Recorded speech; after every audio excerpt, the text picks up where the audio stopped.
Audio Jungle.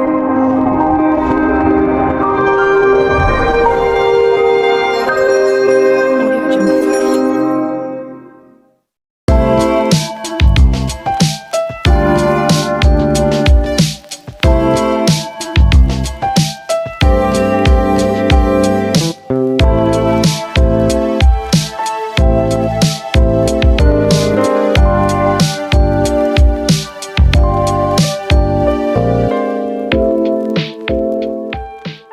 Assalamualaikum warahmatullahi wabarakatuh. Saya Catika Sabrina Karnisa, perwakilan dari Koma 4. Di sini saya akan menjelaskan apa saja yang nanti akan dijelaskan di video ini mengenai ujian praktikum AAJ. Sebelumnya di sini kami akan menyebutkan apa saja yang akan kami jelaskan. Yang pertama itu ada introduction dari tim kita, kemudian ada tujuannya, ada gambar topologinya, penjelasan dari setiap perintah SS-an masing-masing, dan juga demo aplikasinya. Sebelumnya kami juga akan memperkenalkan anggota dari tim kami. Pertama ada saya sendiri, Cartika Sabrina Karnisa dengan NIM J0404221088, dan kemudian ada Rafindra Yardan dengan NIM J0404221013. Kemudian ada Ata Atfitsa Dewi Taningrum dengan NIM J0404221105. Kemudian ada Dimas Agung dengan NIM J0404221011. Kemudian ada Farsan Putra dengan NIM J0404221037. Ada juga Muhammad Faiz Asari dengan NIM J0404221034. Kemudian ada Rifki Aulia dengan NIM J0404221008. Dan yang terakhir ada Jahdan Fakih Rahbani dengan NIM J0404221026. Di sini tujuan dari UPRAK ini yang pertama yaitu membangun prototipe layanan jaringan pada jaringan enterprise berbasis NOS Linux. Kemudian juga mengintegrasikan berbagai layanan jaringan melalui DNS, autentikasi, dan database. Kemudian mengisolasi atau memvirtualisasikan aplikasi dalam kontainer. Dan yang terakhir, membangun lokal dan perimeter firewall berbasis zona. Kemudian di sini ada gambar topologinya yang nanti akan digunakan dalam pengujian UPRAK AAJ ini. Saya Atafisa Dewi Taningrum dengan NIM J0404221105. Di sini saya akan menjelaskan bagian saya, yaitu saya mengerjakan bagian DNS. Di sini saya akan menjelaskan DNS itu apa.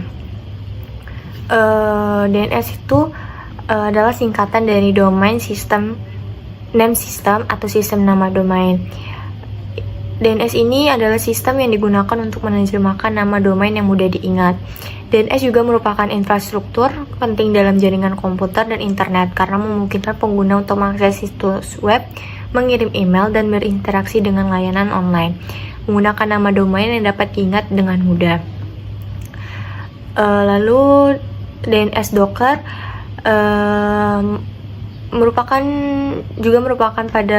merujuk pada penggunaan Docker untuk menyediakan server DNS dalam wadah Docker. Docker ini adalah platform yang memungkinkan pengembangan, pengujian, dan implementasi aplikasi dalam wadah yang terisolasi. DNS Docker melibatkan menjalankan server DNS dalam wadah Docker untuk memfasilitasi resolusi nama domain dan mengolah rekaman DNS.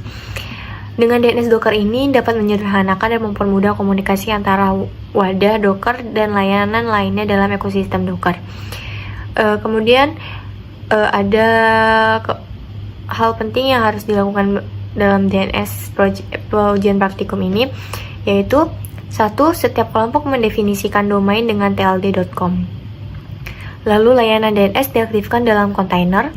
Ketiga, database DNS minimal terdiri atas hostname NS1, MX1, mail, mymail, www, LDAP, radius, proxy, MySQL, PSQL, LDAP admin, myadmin, PKadmin, PQadmin, dan firewall. Lalu yang terakhir, A record mengacu pada IPv4 public dan AAAA record mengacu pada IPv6.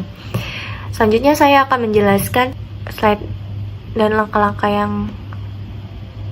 DNS, yaitu pada gambar pertama ini merupakan direktori untuk menginstal kontainer dari DNS dengan perintah ls. Di sini sudah terlihat bahwa bin 9 Dockernya sudah terinstall. Lalu pada gambar kedua yaitu gambar stop aplikasi bin 9 dengan perintah sudo systemctl stop bin 9 system resolve. Lalu gambar ketiga yaitu untuk mengcopy file DNS ke direktori baru yang akan dibuat. Pada gambar di bawah ini melakukan perintah cd bin 9 docker. Di sini sudah berhasil bahwa file DNS itu sudah di-copy dan dipindahkan ke direktori baru yang telah dibuat. Selanjutnya yaitu gambar keempat yaitu script instalasi bin 9 Emacs. Pada gambar ini sudah terlihat gambar script dari instalan bin 9 Emacs tadi. Lalu pada gambar kelima ini yaitu cek bin Emacs yang sudah terinstall.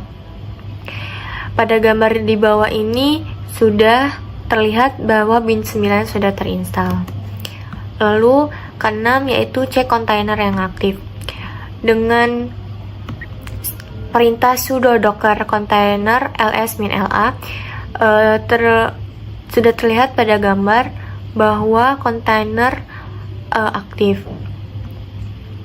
Lalu yang ketujuh yaitu testing dari domain. Terlihat pada gambar nslookup terlihat bahwa domain-domain yang sudah dibuat sebelumnya, yaitu ada k4b2.com, www.k4b2.com, lalu ada mail.k4b2.com, lalu dan seterusnya. Lanjut pada gambar ke-8 juga merupakan testing dari domain, dan gambar ke-9 juga merupakan testing domain. Pada hal penting tadi kan sudah disebutkan bahwa database DNS minimal terdiri dari atas hostname N1, MX1, MyMail, www, LDAP, radius, proxy, MySQL, PSQL, LDAP admin, MyAdmin, PQ admin, dan firewall. Nah, dari yang disebutkan tadi telah berhasil dibuat. Oke, jadi saya akan menjelaskan www. Jadi lebih ke fungsi yang diminta ada di Apache juga dan di Docker WordPress untuk halaman utama. Jadi Docker WordPress yang kami gunakan diinstal pada kontainer seperti itu, lalu disimulasikan oleh Docker. Lalu saya tampilkan yang pertama ini adalah laman ketika WordPress berhasil diinstal dan berhasil kontainer berhasil dijalankan seperti itu. Lalu ini halaman diminta konfigurasi database MySQL yang tadi sebelumnya sudah dibuat. Kemudian ini kalau berhasil, dan MySQL itu sifatnya krusial, jadi apabila database tidak dibentuk dengan benar, maka tidak bisa untuk lanjut ke berikutnya. Kemudian ini tampilan database SQL berhasil terkoneksi dengan WordPress. Ini juga kemudian pembuatan akun administrator WordPress. Diminta title halaman utama, kami pakai nama kelompok 4B2, lalu username K4B2 seperti alamat domain. Password kami pakai sembarang karena untuk simulasi, namun tidak untuk dilakukan simulasi real. Lalu ada alamat email yang dipakai atau yang terdaftar pada laman mail, layanan mail gitu. Lalu ini tampilan laman utama. Tampilan laman utama belum diedit, belum disunting seperti itu, belum ada penambahan dari kami. Namun title sudah terlihat jelas kelompok 4B2 seperti itu. Lalu ini ada dashboard WordPress-nya, di mana administrator yang tadi dibuat dengan username K4B2 dan passwordnya admin AAJ, lalu bisa masuk dari tampilan login itu masuk dan sampai di dashboard WordPress. Kemudian yang terakhir ada CLI Docker WordPress. Seperti pada umumnya untuk pemasangan penjalanan Docker seperti itu, ada pembuatan image, ada pembuatan volume, dan pembuatan kontainer seperti itu. Lalu penjalanan kontainer sudah terjalan, ada 2 di sini ya. Namun kita highlight saja WordPress-nya karena ini WordPress sudah berjalan seperti. Oke, kita masuk ke bagian database. Jadi di sini database berfungsi sebagai tempat untuk menyimpan file-file instalan, file hasil install WordPress yang berjalan pada layanan www. Di sini kita membuat sebuah database bernama WordPress yang nantinya akan diisi oleh data-data hasil install dari WordPress pada layanan www. Karena pada layanan tersebut port 80 dijalankan di atas Docker container menggunakan WordPress. Nah, berikutnya kita bikin user bernama K4B2. Nah, hostnya ini kita arahkan ke IP dari layanan www. Jadi sudah dibuatkan agar layanan www dapat mengakses database yang sudah dibuat.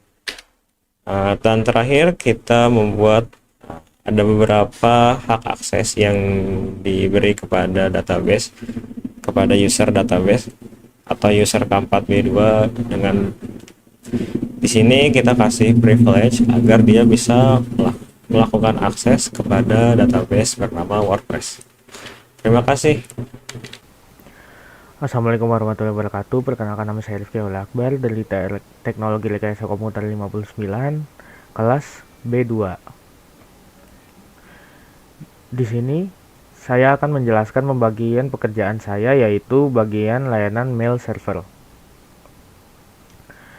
Di layanan mail server ini terbagi dengan 3 pengujian.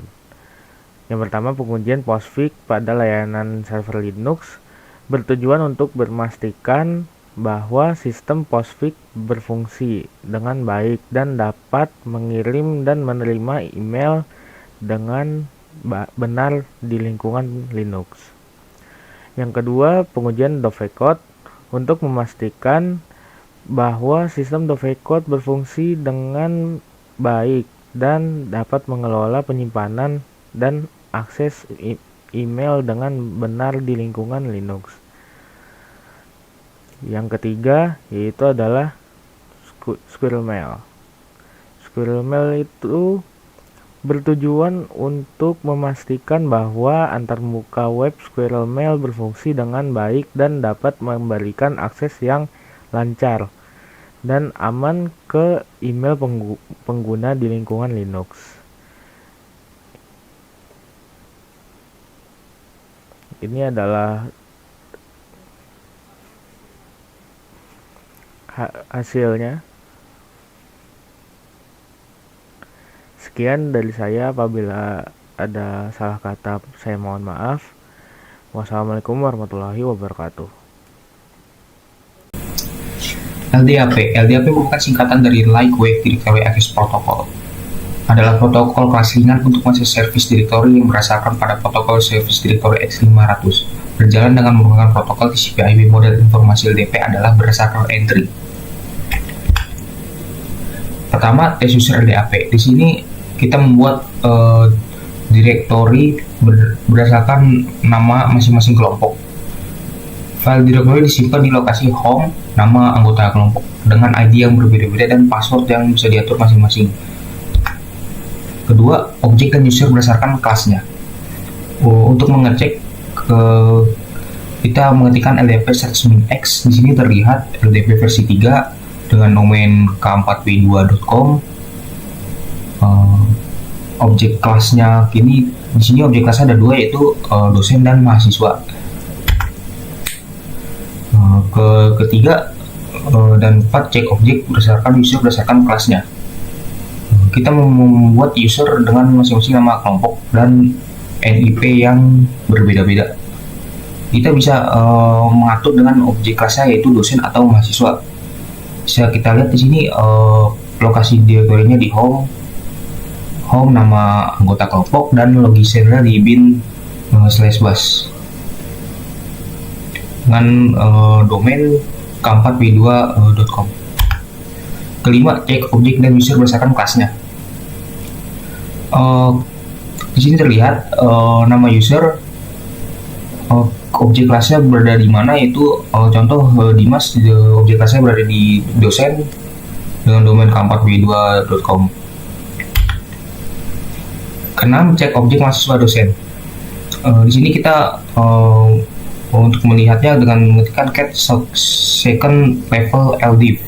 Di sini kita membuat dua objek kelas, yaitu dosen dan mahasiswa, untuk mengkategorikan file directory yang sudah kita buat tadi sebelumnya.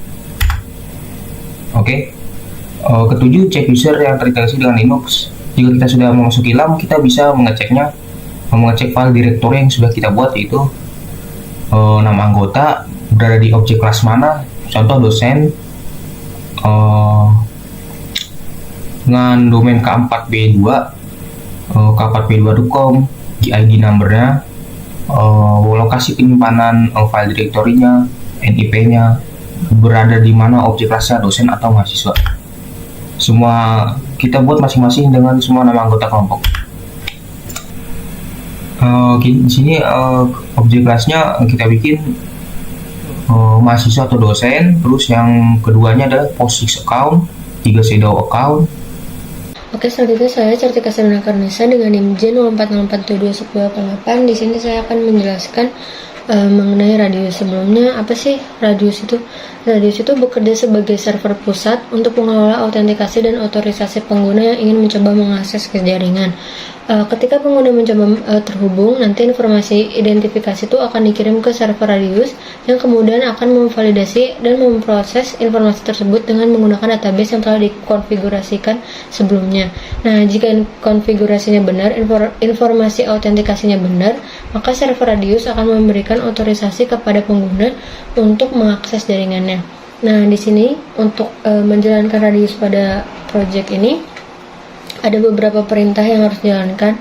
Yang pertama yaitu ls most available, yang digunakan untuk melihat daftar file yang ada di directory. Nah, most available ini ada satu tingkat di atas directory saat ini. Kemudian ada juga ln-s most available LDAP, yang digunakan untuk membuat link simbolik dari file LDAP yang berada di directory most available ke directory saat ini. Dengan demikian, modul LDAP akan tersedia dan dapat digunakan dalam konfigurasi radius. Kemudian ada perintah berikutnya yaitu -r freeread LDAP, yang digunakan untuk mengubah kepemilikan atau ownership dari directory LDAP yang kemungkinan merupakan subdirectory ke pengguna dari grup freeread. Opsinya -r digunakan untuk menerapkan perubahan kepemilikan secara rekursif ke seluruh isi directory.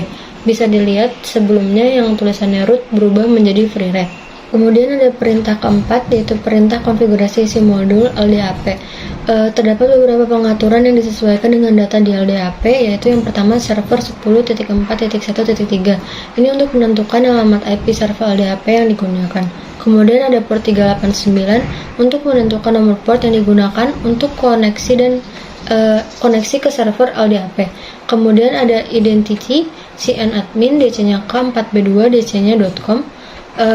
Adalah identitas username yang digunakan untuk menghubungi server LDAP. Dalam contoh ini identitasnya yaitu cn-nya admin, DC-nya k4b2, dan DC-nya com. Kemudian kita juga mengubah password k4b2, adalah kata sandi yang digunakan untuk mengotentikasi ke server LDAP. Kemudian ada base_dn, DC-nya k4b2, dc.com, adalah distinguished name atau DN, basis yang digunakan untuk mencari entry di dalam server LDAP.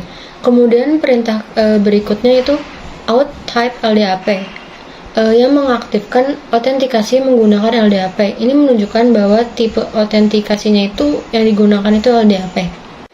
Oke, jika kita sudah menjalankan semua perintah-perintah sebelumnya, kita kemudian akan testing integrasi LDAP dengan radius. Di sini kita mencoba 8 kali testing, yaitu dengan perintah retext -x Certika K4B2 10.4.13 K4B2 yang digunakan untuk menguji integrasi antara server Radius dan server LDAP. Perintah ini juga mengirimkan pemerintahan akses atau access request dengan informasi pengguna dan kata sandi yang ditentukan, yaitu Certika dan K4B2 ke server Radius yang berjalan di alamat 10.4.13 dan port 18.12. Hasilnya yaitu penerimaan akses atau access accept, dan dari server Radius ini menunjukkan bahwa integrasi LDAP dengan Radius berhasil dilakukan. Nah, di sini kita bisa lihat testing dari Ravindra, Certika, Faiz, Atta, Farsan, Jahdan, Dimas, terus yang terakhir juga ada Aul, dan ini semuanya berhasil. Jadi testing integrasi LDAP dengan Radiusnya berhasil. Sekian dari saya, terima kasih. Oke, pada kali ini aku akan menjelaskan apa itu proxy. Proxy adalah perantara antara pengguna komputer dan internet. Dalam konteks jaringan komputer, proxy server adalah server yang bertindak sebagai perantara antara klien pengguna komputer dan server menjadi tujuan dari permintaan tersebut. Jadi ketika pengguna mengirim permintaan ke server, permintaan tersebut terlebih dahulu diteruskan melalui proxy server sebelum mencapai ke tujuan akhirnya. Jadi fungsi utama dari proxy server adalah untuk menyediakan berbagai layanan seperti caching atau penyimpanan sementara, kemudian ada filtering atau penyaringan, dan yang terakhir adalah dan kemudian ada load balancing atau penyeimbangan beban, dan yang terakhir ada anonimitas dan beberapa kegunaan umum fungsi yang lainnya.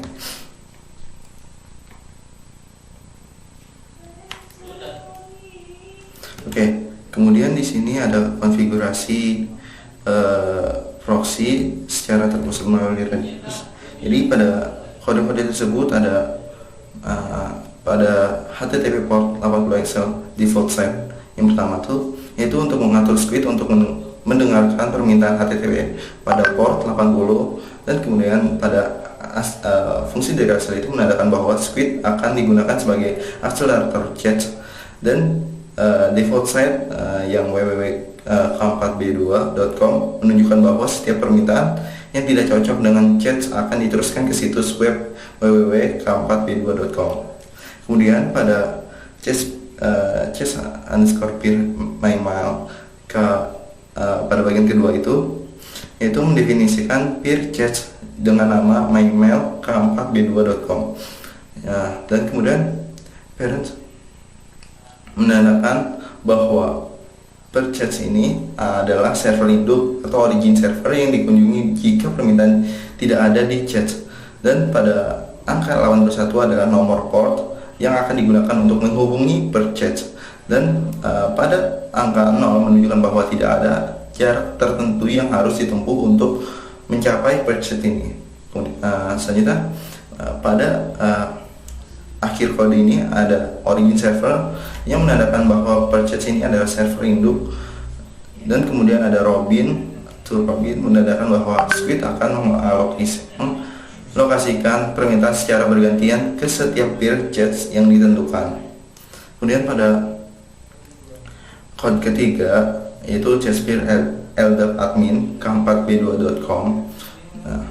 Ini mendefinisikan bahwa dengan nama LDAP admin k4b2.com. Nah, kemudian konfigurasi ini mirip dengan baris sebelumnya, baris kedua itu.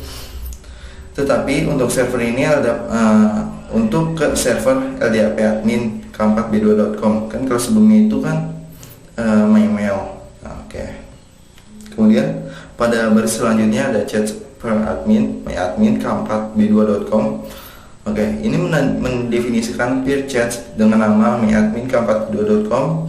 Nah, konfigurasi ini juga sama seperti baris ke 3 dan 2, tetapi server ini untuk server myadmin k4b2.com.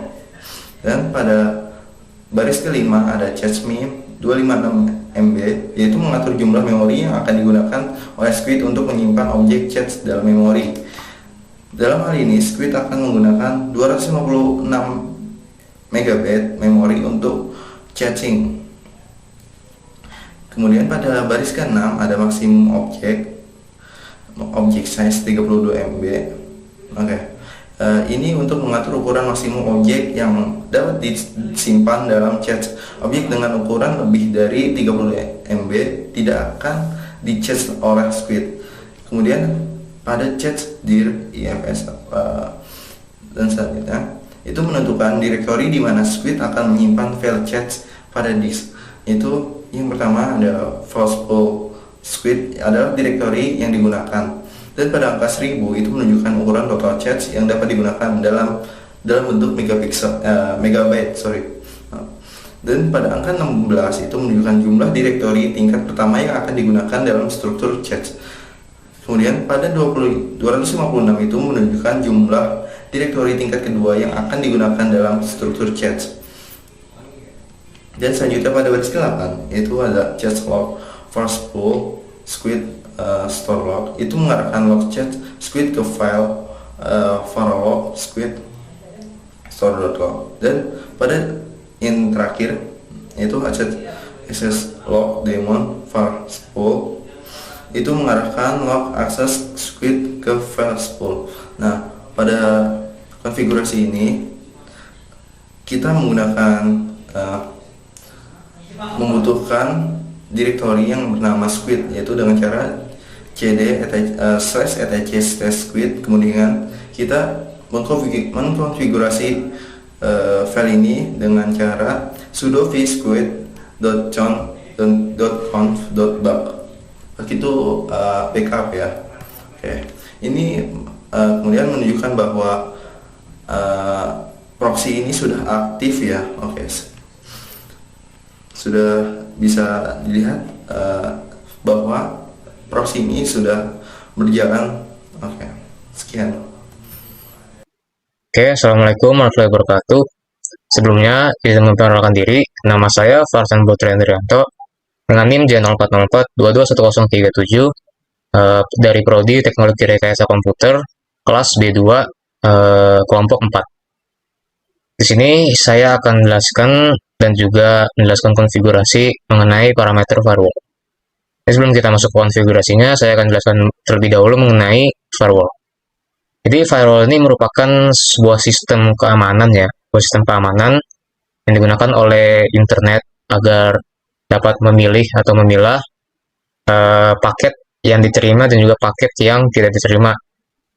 Jadi istilahnya tidak ada celah untuk paket malware atau yang tidak kita maukan ke dalam internet tersebut. Nah, untuk config pertama yaitu konfigurasi IP. Nah, sebelumnya VM yang digunakan oleh firewall ini merupakan tipe tiny core, jadi bisa digunakan untuk level komputer semana aja gitu. Jadi walaupun komputer tidak memadai, tapi tentang tiny core ini dapat digunakan untuk menghemat daya juga. Nah, untuk konfigurasi IP, kita gunakan perintah ifconfig, jenis ETH, IP-nya, dan netmask, dan juga length-nya ya. Jadi, di sini untuk ETH 0, itu digunakan untuk nyambung ke server inside.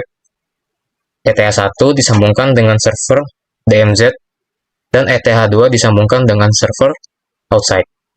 Jadi untuk ETH 1 atau DMZ diisi dengan IP 10.4.1.1 dengan netmask /24 atau 255.255.255.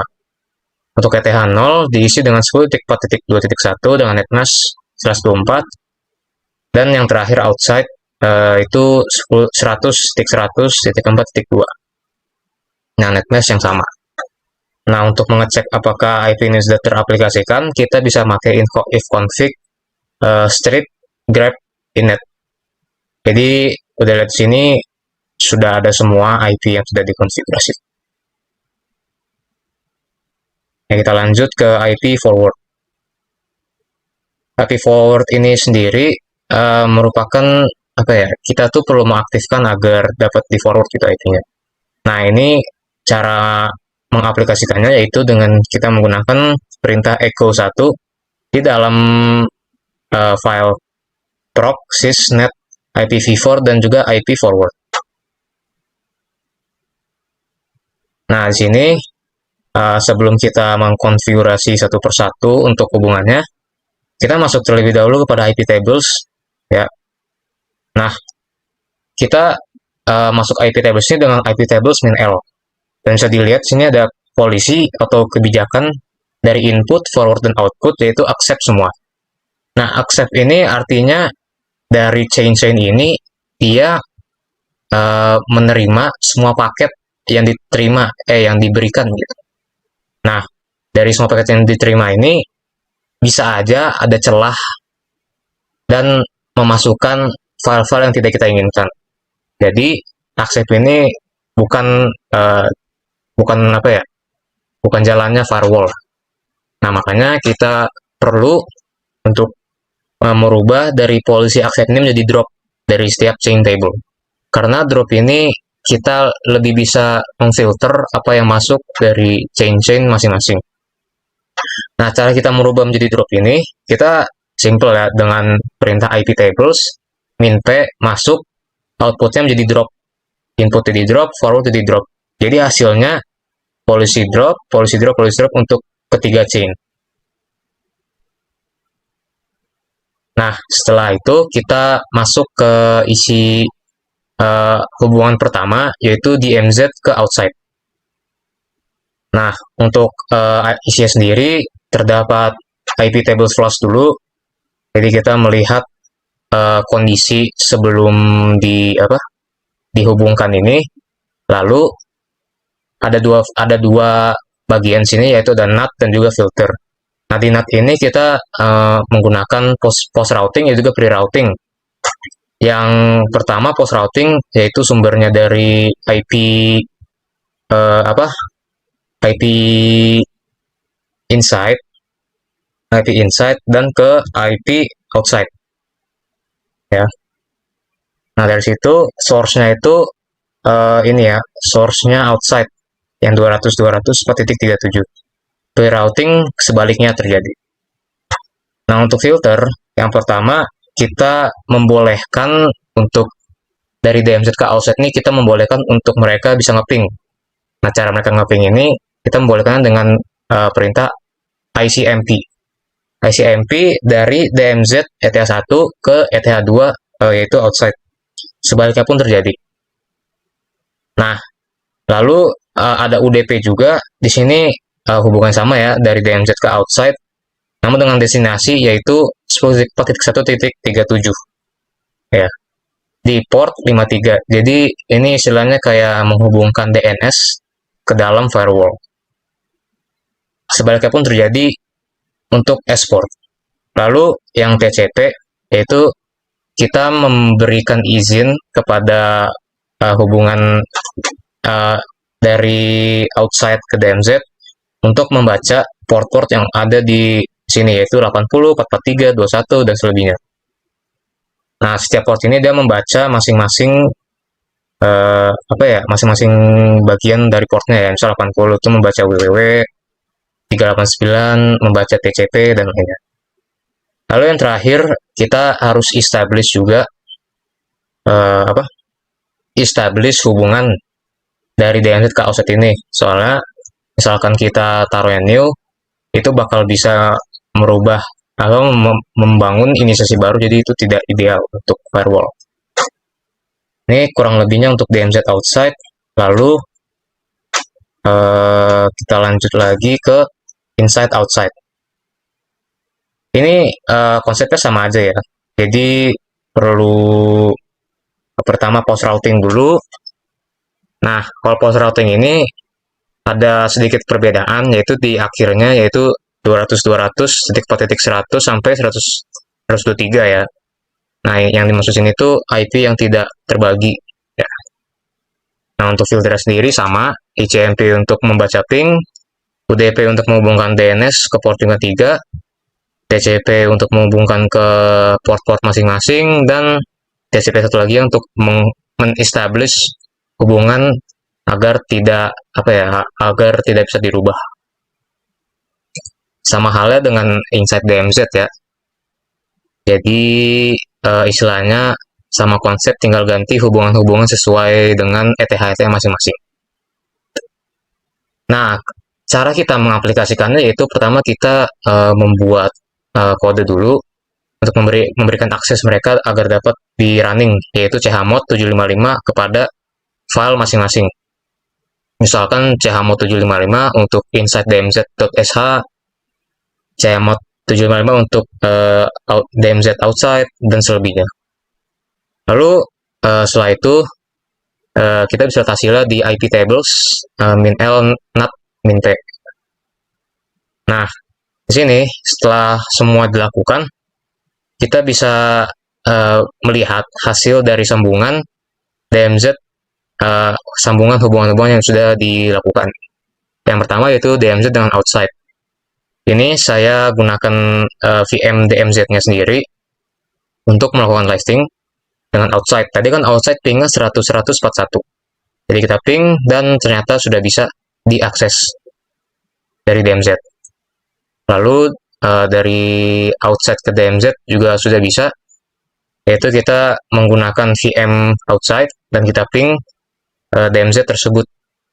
Dan ternyata sudah bisa diping.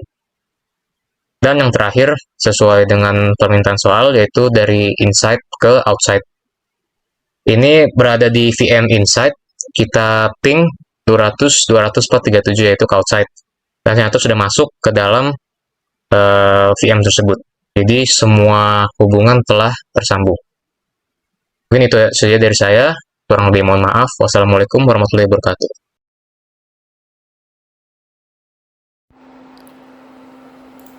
Baik, kita akan mulai untuk pengujian layanan pada topologi jaringan ujian praktikum administrasi aplikasi jaringan.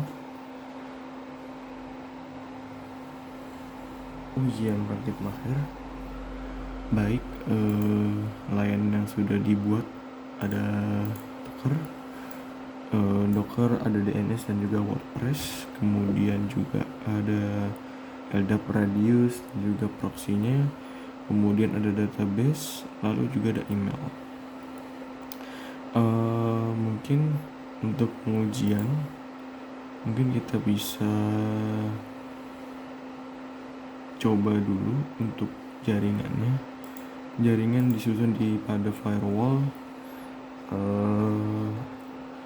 yang disusun seperti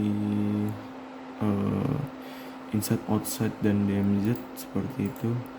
Jadi untuk DMZ seperti layanan server terhubung pada internal network DMZ pada virtual machine, virtual box. Lalu inside ada database, kemudian yang terakhir ada yang ketiga, ada outside. Nah, untuk firewall sendiri, perintah yang didasarkan adalah seperti untuk ping pada outside itu tidak boleh untuk ke inside dan juga ke DMZ seperti itu. Mungkin saya akan buka outside terlebih dahulu untuk ping. Mungkin saya akan coba ambilkan alamat ini terlebih dahulu, alamat email ya, IP-nya email 10.1.6. Apakah kalau di outside dia akan terpanggil? Maaf, ping, terpanggil. Apakah untuk ke inside misalkan 10 ping 10.4.2 tidak bisa teman-teman. Mungkin akan saya coba dari sini ya. Bentar, database if config 10.4.2.2. Kalau bisa, apakah dari DMZ bisa ke inside? Coba kita pakai yang email saja, ping 10.4.2.2. Bisa ya teman-teman, firewall berjalan. Berarti firewall inside tidak bisa dimasuki, namun layanan masih bisa dimasuki IP. Mungkin coba kita bisa perlihatkan dulu saja. Kami akan menunjukkan firewall. Oke. Coba cat inside ke outside. Inside ke outside kita bisa lihat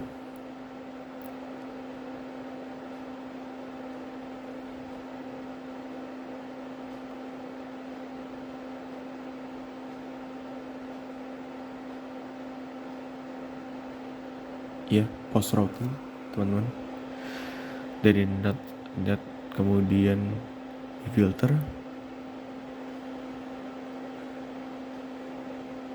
untuk port panggilan 53 tidak bisa.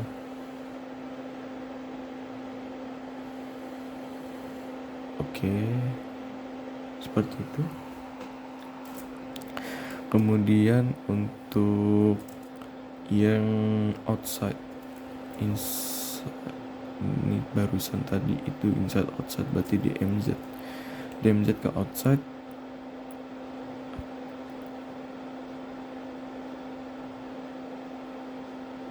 Oh, sebentar, mungkin ping 10.411 tadi masih bisa 412 tidak terblok, terfitless sepertinya. 412 itu Docker teman-teman semua. If config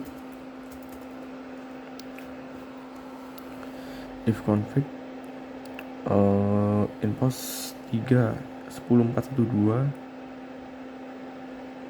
Mohon maaf, mungkin tadi suaranya agak ke kiri ya, saya baru ke tengah, mohon maaf. 10.412 tidak bisa. 413 mau. Apakah ini sudah pada internal network?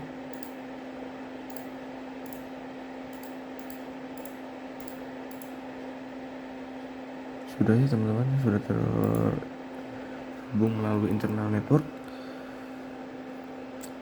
Baik, kalau begitu kita lanjutkan ke sebentar, ini tadi saya diberhentikan. Oh sudah, lanjutkan ke pembacaan inside outside sudah, DMZ outside sudah, berarti inside DMZ ya.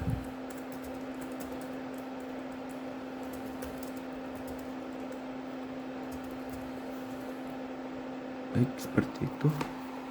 Oke, untuk pengujian layanan kami mengakui kegagalan bahwa jaringan tidak bisa ditembus, karena terutama yang pertama kami tidak punya graphical user interface Linux misalnya atau Windows seperti itu, kami tidak punya.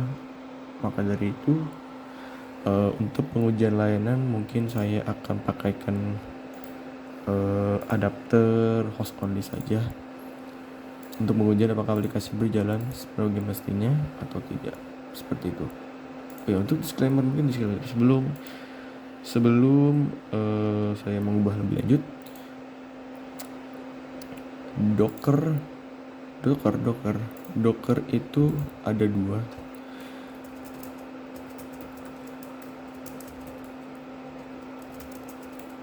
Docker WordPress dan juga Bind 9. Mungkin Bind 9 karena translasi di outside tidak berjalan, misalkan ping 200.204.1 ini translasi dari domain public, dari IP private ke IP public, tidak mau seperti itu. Namun kalau di NS lookup, mungkin NS lookup kemudian servernya 10.412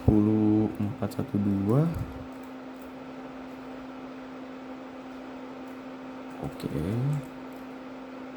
server 10412 terbaca. Kemudian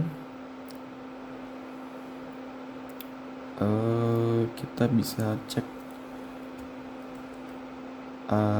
subdomain seperti mungkin domain dulu k4b2.com. ini domain kami yang pakai.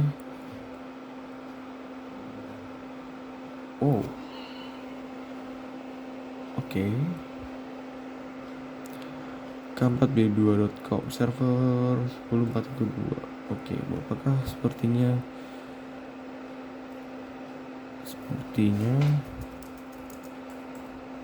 netstart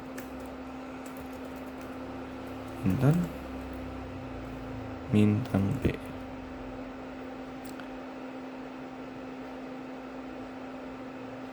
Oh, 53 sudah berjalan. Kalau bahas ini bagaimana? NSLookup server 110.412. Kemudian nama domain kami k4b2.com ya, atau mungkin tidak bisa terbaca karena yang terbaca hanya IPv4. mungkin kalau kita coba dari insight tadi pakai database NSLookup servernya 10421 dapat. Kemudian k4b2.com oke, dapat penjabaran lagi mungkin saya tidak akan bukain di image-nya yang ada sudah masuk di kontainer. Mungkin saya akan bukakan sebelum dimasukkan ke Docker, maksudnya seperti itu. Ada bind Docker, jadi bind Docker ls. Kami punya zone k4b2.com yang sudah berjalan di Docker. db Oke, ini alamat domain kami. Mungkin saya akan tunjukkan pada firewall 41. Oke.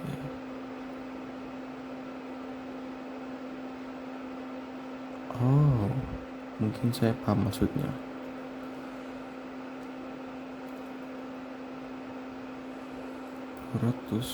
(242) tidak ditemukan juga. Tapi masih kebaca di NX domain benar. Mungkin kalau mail, coba saya masih penasaran. Mail k4b2.com ya, yang terbaca alamat IP-nya teman-teman. Baik. Mungkin saya akan lanjutkan lagi pengetesan pada alamat domain yang lain sebagai pembuktian bahwa Docker sudah berjalan pada selain pembuktian pada netstart Mintan P, pembuktian pada pembelian Docker berjalan pada IP yang ditranslasi pada IP public. Mungkin saya akan pakai subdomain pada LDAP admin saja, LDAP admin.k4b2.com. seperti itu. Dapat ya 200.204.5 dengan IPv6-nya 2001A4:5 seperti itu. Oke, mungkin kita lanjutkan saja kepada pengujian per lokalnya. Jadi saya akan menggunakan host only seperti itu. Host only, sebentar saya akan cek dulu. Oke, host only sudah berjalan. 10412. Oke, terbuka. 10412 ini alamat kalau misalnya dibuka pada outside, ini adalah alamat web utama dari main domain. Seperti itu. Lalu untuk dashboardnya, buka admin, K4 B2, admin AAJ, seperti itu. Pakai login. Oke, mungkin sambil tunggu berjalan, saya akan coba buka email juga.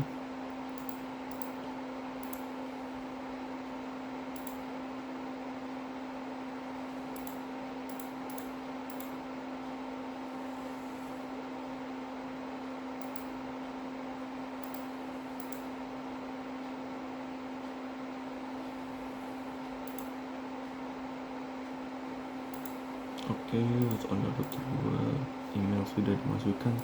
Coba kalau kita kunjungi 10416 di situs Squirrel Mail terbuka. Admin Sojeka tidak, kami belum buat banyak tentang usernya, karena dikarenakan juga radius LDAP-nya tidak bisa terhubung satu sama lain. Atau mungkin kita akan pakai, mau tidak coba untuk pakai ini ya, bridge. Maaf, tidak bisa pakai bridge karena movie tersambung pada laptop pengujian menggunakan 192 karena IP yang dipakai 114. Oke, ini dashboard seperti ini, dashboard post seperti itu. Ini pengujian selesai. Squirrel Mail, coba adakah yang di sini? Tidak terbuka. Coba saya sign out.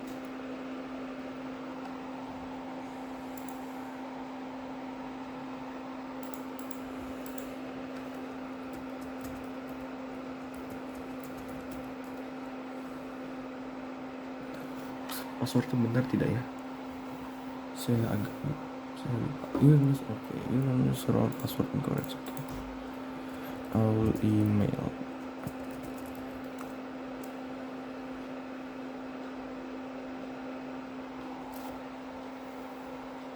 Oke.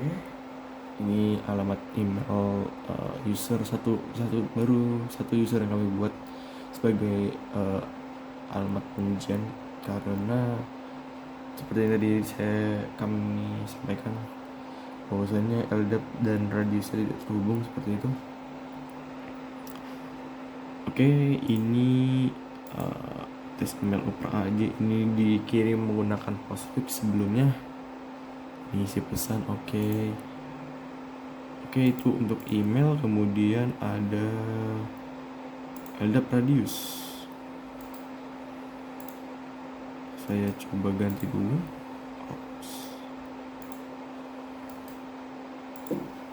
Saya coba ganti dulu ke host only. Oke. Kita cek alamat IP-nya berapa, if config 13.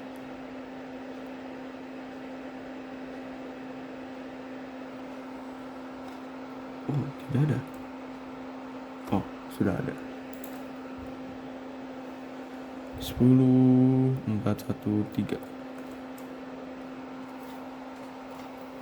Lanjut ke situs. Sayang sekali. Mungkin kita bisa terusin apa yang salah di sini. Oke, kalau begitu LDAP tidak bisa, mungkin saya akan tunjukkan LDAP, sudo LDAP min x.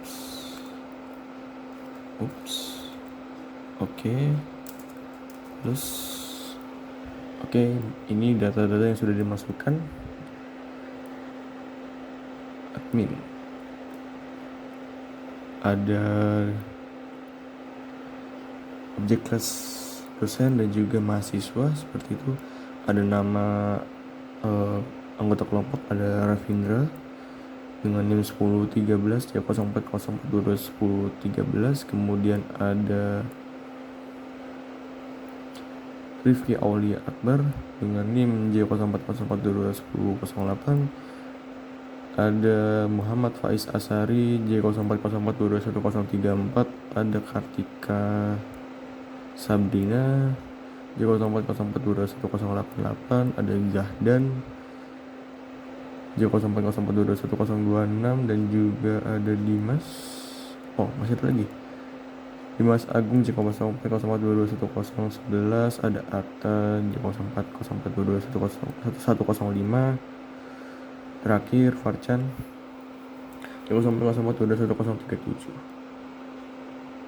Oke, mungkin itu untuk Apache, untuk LDAP. Lalu free radius mungkin tidak bisa dilakukan juga. Mungkin kita bisa coba free radius.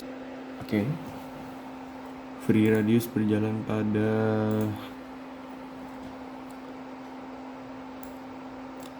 berdasarkan pada pengujian laporan praktikum kami.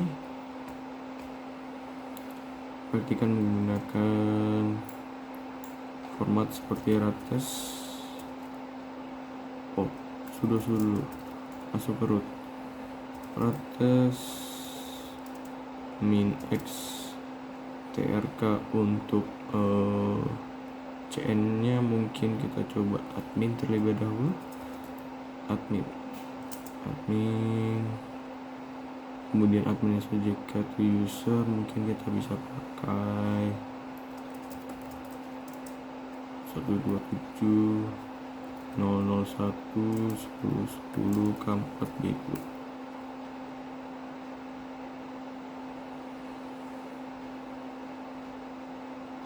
Send access. Ya benar, karena servernya belum dinyalakan. Mungkin kita bisa pakai SSL terlebih dahulu mungkin untuk debugging.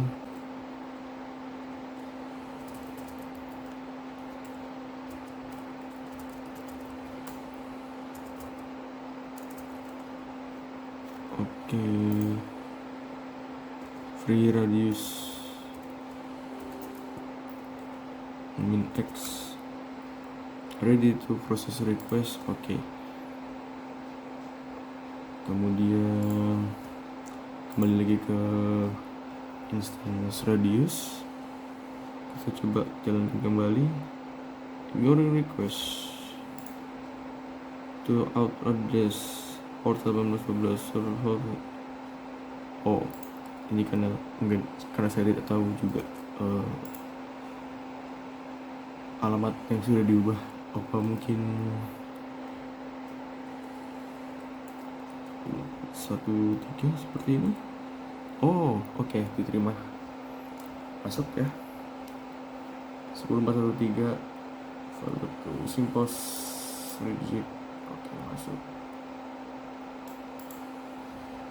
Akses reject. Di reject. Oke, seperti itu. Baik kalau begitu. Ya. Radius juga gagal untuk autentikasinya.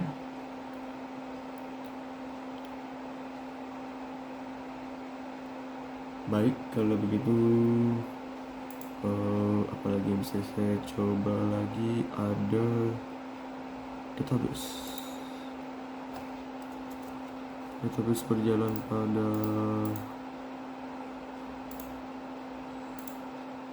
10422.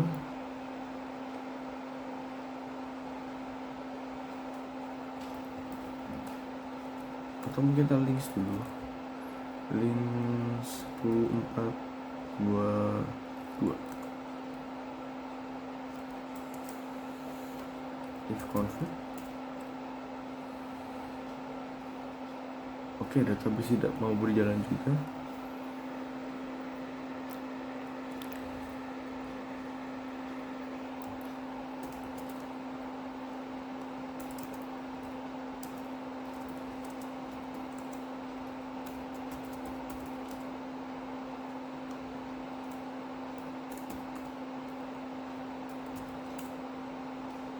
maka tidak bisa dimasuki.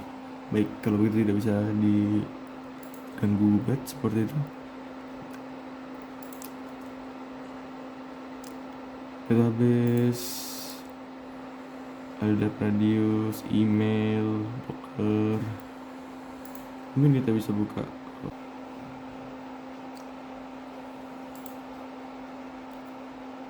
autentikasi tadi gagal, mungkin IP-nya saya tidak bisa mengujikannya. Lalu DNS berhasil pada NS lookup ya teman-teman. Record juga sudah dibuat pada AAA6 juga pada IP6. WW sudah, ada pemain tidak mau berjalan, MySQL juga tidak mau, hanya buka Apache seperti itu. CMS WordPress sudah berjalan, database juga tidak berjalan, database berhasil ya teman, database berhasil diakses teman. Mail sudah pakai SQL, mail sudah berhasil. LDAP hanya terdapat objek kelas dosen dan mahasiswa, dan anggota kelompok 4 praktikum B2 sudah ada di sini. Radius tertolak, proxy tidak bisa dites, perimeter firewall kurang, terutama pada pengujian ping terutama. Baik, demikian untuk pengujian dari kelompok 4 praktikum B2 dengan kesimpulan simulasi uji coba kegagalan pada parsial pada layanan dan juga firewall. Layanan yang berfungsi hanya mail juga WordPress sudah sangat berfungsi dengan baik. LDAP dan database terisi, sudah ada isinya. Lalu NS juga sudah ada isinya, hanya berjalan pada pemanggilan NS lookup, tidak pada translasi seperti penggunaan user pada pengaksesan website terutama. Lalu juga autentikasi tidak bisa dilakukan juga. Autentikasi mungkin karena IP yang dipakai tidak masuk seperti itu, maksudnya tidak masuk, tidak translasi, tidak jalan sebagaimana konfigurasi. Baik, itu kesimpulan dari praktikum kelompok 4. Kelas praktikum B2 kelompok 4 mewakili teman-teman yang sudah